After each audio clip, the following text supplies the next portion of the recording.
যে কাজগুলো আমি নড়াইলের জন্য করেছি সেই তালিকাটা যদি আপনি ধরেন তাহলে শুধু একটা ইউনিভার্সিটি এখন বাকি আছে।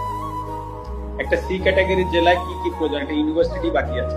আমার বাবাকেও বলে দিয়েছি যে এটার কোনো বিচার বর্তমান সরকার বা যারাই আসুক বা যারাই থাকুক বা আসুক, হ্যাঁ, তাদের কাছে আমি এটা নিয়ে কোনো বিচার চাইব। কারণ এটা আমার কাছে মনে হয়েছে যে আসলে এই বাড়িটা তো আসলে যশোর থেকে এসে বা খুলনা থেকে এসে বা ঢাকা থেকে যে কেউ ভাঙে। হ্যাঁ, নড়াইলের মানুষ কোনো না কোনো জায়গা থেকে উঠে এসে ভাঙছে।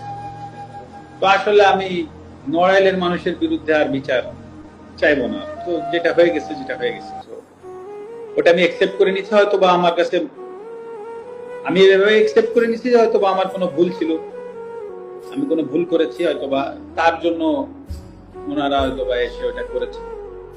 তো আমার মনে যদি বিন্দুমাত্র কষ্ট এখন আর নাই, আমি মানে কষ্ট নাই এই কথাটা ভুল, মানে কারো প্রতি রাগ ক্ষোভ এগুলো কিছুই নাই।